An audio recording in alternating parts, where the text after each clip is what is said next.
You think your snack is harmless.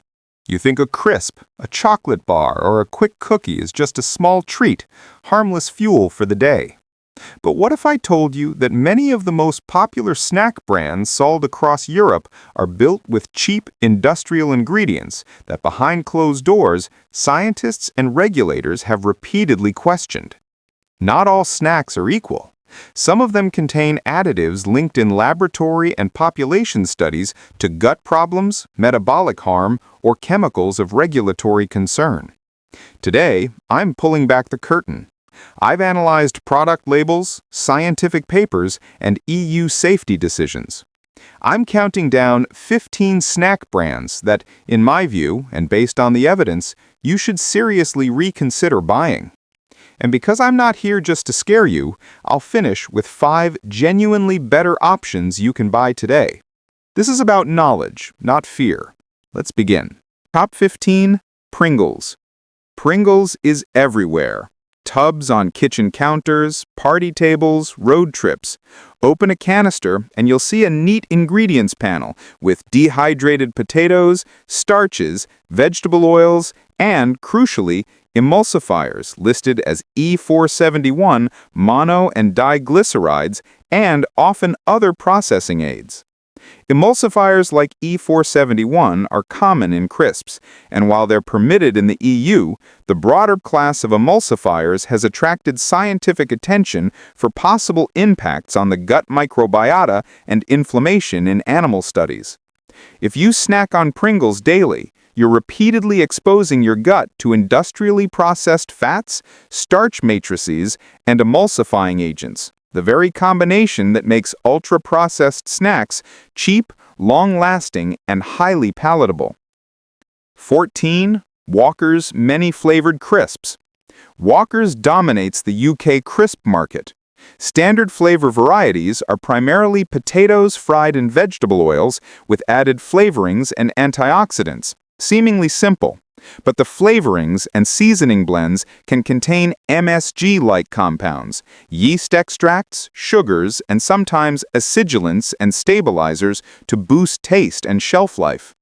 The problem isn't one ingredient, it's the combination. Refined oils, high sodium, and engineered flavor compounds that promote overconsumption.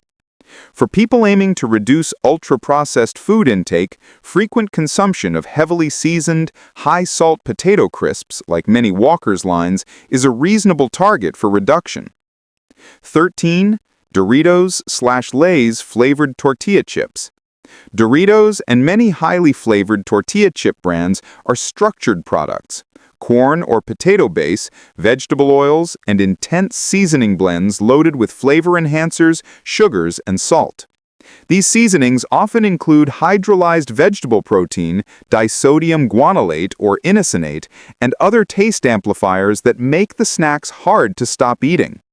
Again, these ingredients are permitted, but they are engineered to maximize palatability and repeat purchases, which is a public health concern if consumed frequently. 12. Kinder/Ferrero snack lines. Kinder Bueno, Kinder Surprise, chocolate and confectionery Ferrero's Kinder range is the quintessential children's snack. Playful branding, small portions, and sweet coatings. Kinder bars commonly contain sugar, palm oil, emulsifiers, and flavorings. Beyond the nutritional issue of high sugar content, palm oil, a common cheap fat, has been scrutinized for processing and sustainability concerns. While a single Kinder treat is unlikely to cause harm, frequent consumption of sugar-rich, palm oil-containing products contributes to poor dietary patterns. 11. Budget supermarket own-brand crisps, various retailers. If you buy the value or own-brand versions of crisps and snacks, you often get the cheapest formulation, high levels of refined oil, minimal seasoning cost, and simple preservatives or antioxidants. These products are designed to be shelf-stable and cheap, and they deliver that by relying on ingredients and processes that prioritize cost over nutrition. For shoppers on a budget, I'm not telling you to stop buying value options. I'm telling you to be strategic. Look at the ingredients, avoid daily reliance, and prioritize whole foods where possible. 10. Nutella or hazelnut spreads used as snack fillings. Nutella is a staple in many households across Europe. Popular as a sandwich filling or snack, Nutella contains sugar, palm oil, and skimmed milk powder and hazelnuts. The core public health issue here is the sugar and palm oil content. Frequent consumption of high sugar spreads contributes to excess calorie intake. Palm oil raises environmental concerns and can be highly processed. Nutella itself is not toxic, but it is a product that you should treat as an occasional treat rather than a daily staple. 9. Haribo or gummy sweets from major confectioners. Gummy and chewy sweets, especially from major confectioners like Haribo, typically contain sugar, glucose syrup, acids, colors, and flavorings. Artificial colors like carmosine or sunset yellow have been associated in some studies with behavioral effects in sensitive children, though evidence is mixed and often dependent on dose and individual susceptibility. For parents and concerned consumers, reducing gummy sweet frequency is a low-effort way to lower exposure to high sugar and artificial colors. 8. Lay's/Stacks or similar crisp lines using high-temperature frying, acrylamide risk. This is not one brand, but a processing class. Any crisp or chip that is produced with high-temperature frying or heavy browning, like some Lay's Stacks varieties, is prone to acrylamide formation, a chemical that EFSA has repeatedly warned about because it can increase cancer risk in laboratory animals and is present in real-world diets. If you snack on deeply browned, fried crisps daily, you're increasing your lifetime exposure to this compound. Top 7. LU, Prince, or similar mass-produced chocolate cookies and sandwich biscuits. Mass-market cookies and sandwich biscuits like LU Prince often combine refined flours, sugar, emulsifiers, and vegetable oils. These products are calorie-dense and low in fiber. An everyday pattern of such snacks is strongly linked to weight gain and metabolic risk. Top 6. Mars protein bars or similar energy bar-style health snacks with processed ingredient lists.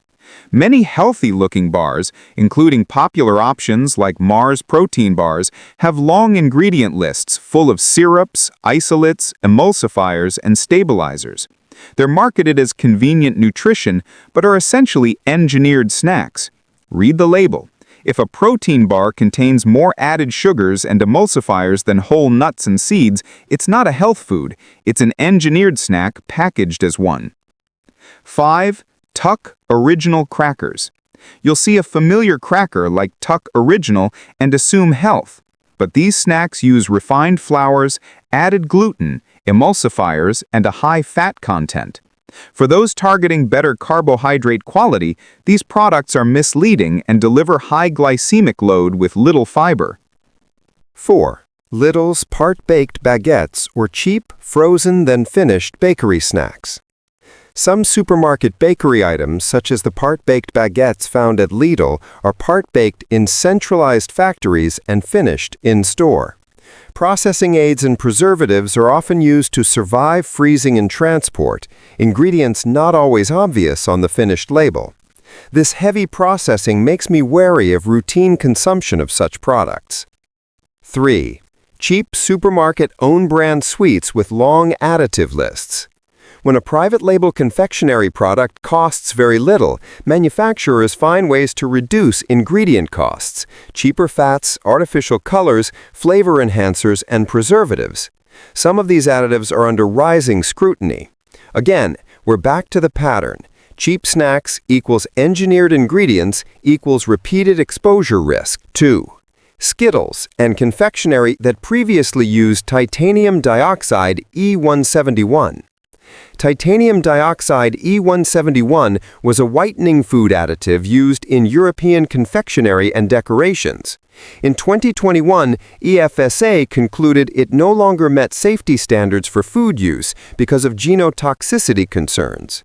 While the EU has moved to ban it, brightly colored confectionery like Skittles and similar brands rely on complex artificial colorings and processing that exemplify the use of controversial additives. And the top one is any snack eaten daily that repeatedly combines high salt, refined fats, emulsifiers, and additives. The cumulative risk. If there's a number one brand to avoid, it's the habit of eating ultra-processed snacks daily. Scientific literature does not often pin a disease on a single brand name, but it does show that diets high in ultra-processed foods, repeatedly exposing you to emulsifiers, refined starches or sugars, high omega-6 vegetable oils, and excess salt, are linked with obesity, metabolic disease, and other health problems in population studies. The real risk is cumulative exposure, and that's why routine reliance on the brands above is problematic over time. I promised you real data, so here's the honest evidence summary. Emulsifiers. Animal studies show certain emulsifiers can alter the gut microbiota and promote low-grade inflammation and metabolic changes in mice. Human studies are emerging but not yet definitive. However, the mechanistic plausibility is strong enough for scientists to call for caution and for regulators to pay attention. Acrylamide EFSA's 2015 scientific opinion found acrylamide formed during high-temperature cooking of starch-rich foods is a probable concern. Mitigation measures were recommended.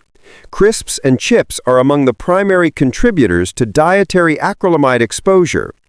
Titanium dioxide E171, EFSA's 2021 reevaluation concluded that E171 can no longer be considered safe as a food additive, mainly because genotoxicity could not be ruled out. The European Commission has moved to ban E171 in food, a clear regulatory signal. Trans fats and industrial fats. The global push to eliminate trans fats highlights that processed snack formulations matter. The overall fatty acid profile in many cheat snacks remains a concern. Sugar, salt, and hyperpalatable formulations. There is strong and consistent epidemiological evidence linking diets high in added sugars, sodium, and ultra-processed foods with obesity, cardiovascular disease, and metabolic disorders in population studies. Processed snacks are a key source of these components in modern diets. That is the scientific backbone for the warnings above, not single-brand moralizing, but an evidence-backed pattern. Repeated exposure to poorly formulated snacks contributes to cumulative health risk. I promised you 5 alternatives, here they are. These options are not brand endorsements, but categories and example features to look for while shopping in Europe. Torres Selecta crisps or small batch simple ingredient crisps. Look for products like Torres Selecta with a very short ingredient list: potatoes, oil, and salt, nothing else. Short labels reduce the chance of emulsifiers, preservatives, or excessive flavor enhancers. Wasa fiber crackers or proper sourdough or rye crackers from artisan bakers. Sourdough crackers made with long fermentation and whole grain flours like Wasa fiber will usually have more fiber, lower glycemic impact, and fewer emulsifiers or improvers. Seek out bakeries or reputable artisan brands. Spanish Marcona almonds or whole nuts and seeds raw or dry roasted.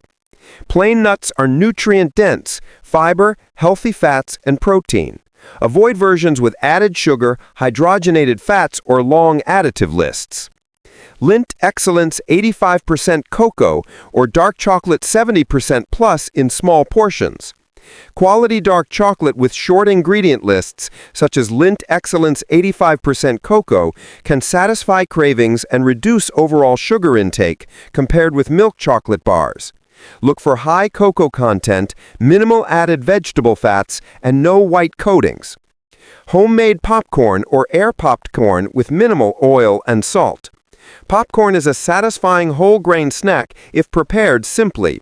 Avoid packaged caramel or flavored popcorn with long additive lists. These swaps reduce exposure to problematic emulsifiers, acrylamide, artificial colors, and hyperpalatable seasoning blends. They're also more satiating and often cheaper long-term. If this changed how you look at your snack cupboard, do one thing for me. Go check the label on your favorite packet right now. See what's in the top 3 ingredients. Drop the brand and the most surprising ingredient in the comments. I read every one and I'll respond. If you learn something, share this with someone who buys snacks for the house, your partner, parent, housemate, because most of us snack without thinking. Subscribe and hit the bell if you want more deep dive exposés like this.